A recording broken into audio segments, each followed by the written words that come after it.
Welcome back to another episode of LinkedIn Guru. I am Jeff Young, the LinkedIn Guru.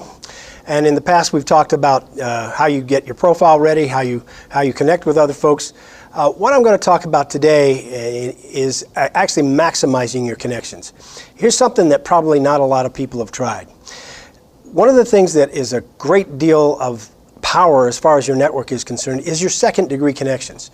So I'm going to walk you through something that you might not have thought of to do. First of all, you're probably familiar with the search box up at the top. If you click in the search box, you can type in somebody's name and you can find somebody and you can try to connect with them, etc. But have you ever actually not typed in anything in the search box and just clicked the search icon in the first place? What that really does is bring up your network. And it's going to show, it shows, as you can see on the screen here, more than just my second degree connections. It shows the group members, it shows my first degree connections. Well, since I'm trying to maximize my second degree connections, for the purpose of what I'm going to do today, I'm going to get rid of, by Xing that out, and get rid of the groups by Xing that out, and I'm only going to be left with my second degree connections. So my connections now gets me access to over 269,000 second degree connections. Now let's say you're interested in connecting with someone in a particular area. So all you have to do is use these filters down the left-hand side and maximizing connections, let's say, for example, in the Columbus, Ohio area, which is where we're doing most of this stuff in the first place. That's where I'm looking to make my first, my next connection. So now I'm down to 80,459 of my closest friends, second degree connections in Columbus, Ohio. Well, let's say, for example, then I want to skinny that down just a little bit more. So what I'm really going to do is I'm going to basically say, all right, I'm going to go to looking for somebody who might be in an industry. Let's say, for example, I'd like to talk to someone in the banking industry. As you see on the screen, banking industry isn't here, but that doesn't mean you can't type it in. You just click Add and type in banking, select banking, and now it's down to 2,622 results, which is really neat because that's really, again, narrowing it down to the people that I'm really interested in connecting and allowing myself to go forward. All right, so now let's say I want to do a little bit more, and what I would like to do here is I want to show you that you can also, in addition to doing all those filters that you have on the side, you can do something called an advanced search. If you click advanced, you can still keep the second degree connections, but I want to talk to somebody who's an actual CIO. I want to talk to the Chief Information Officer of a particular organization, or any organization, because that's what I do. I do things that are related to CIOs, so I want to search for somebody who's a CIO. Lo and behold, now I'm down to 4 possible connections, and everybody that I look at now will show me who my shared connections are, and now I can go through the process of actually maximizing these connections and asking these people to connect.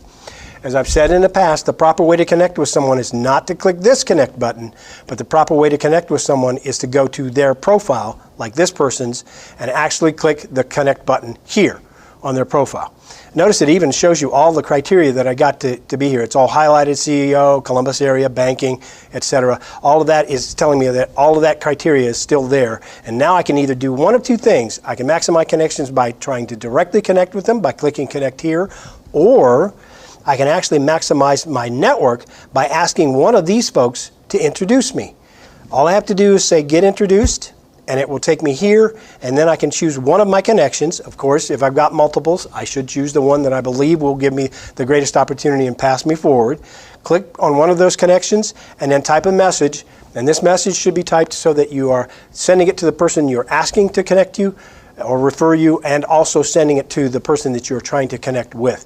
That way, it will get you an introduction, and that will start the process. It's not a connection, but it is an introduction. So there's a difference there. You can either try directly to connect, or you can try to be introduced. But that's what networking is about, referring people one to another, and that's a really good way to do that. Guru's tip of the day. I want to talk about something that's a little bit different here. Sometimes you might actually want to follow someone on LinkedIn and see what it is that they say, but you're not necessarily interested in connecting with them. Well, if you're connected with someone, you're automatically following them. But if you see someone that you are interested in, you can follow what they do. I want to show you how that works. Pick anybody you want that you're not connected to, that you really want to see what they do on LinkedIn, and click on their profile, bring their profile up, and then use this option right here. As you see, it says send Thomas InMail. Well, you're not going to do that. What you're going to do is down here, you're going to view their recent activity. So instead of trying to connect directly with them, you're going to go see what activity they've got, and if you're interested in seeing that activity, all you have to do is click this follow button up here in the upper right-hand corner, and that will allow you to follow a person on LinkedIn, meaning that you'll see their updates show up on your homepage. You'll see whatever they contribute to LinkedIn. So that's a way that you don't even have to be connected with someone, but you can hear what they add value with on LinkedIn, and it's a beautiful way of making sure that you find people that you're interested in following and following the information that they have for you. So that's it for today. Click on the See More above and you'll get a lot more information about LinkedIn and a lot more information about myself. Thanks for coming. We'll be here every single week. We're here every Monday at 8 p.m. Come on by and join us again. Thanks.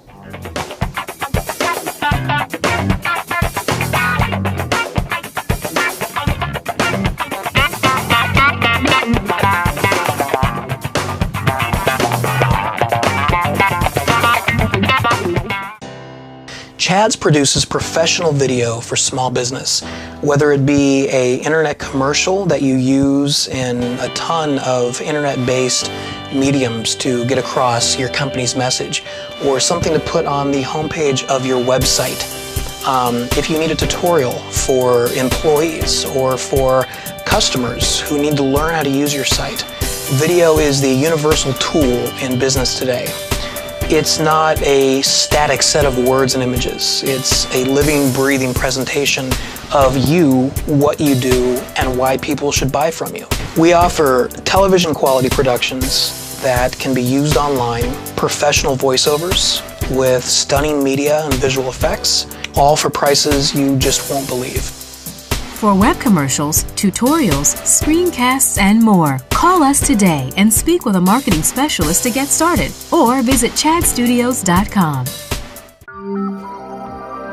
Television is changing. Your audience is now online. If your business is seeking local exposure, Columbus TV is your answer. Optimized for desktop, tablet, and mobile, with channels for everyone, from sports, health and fitness, education, entertainment, and more. We cater to a huge audience ripe to hear your company's message. We can even produce your commercial for you. Our marketing specialists will walk you through the process, crafting a unique spot that targets your audience and yields results. Don't miss out on this trending opportunity to balloon your exposure, reach your customers, and establish your brand. We have packages starting at only $99 for an entire month of airtime. Call today or visit columbus-tv.com to learn more.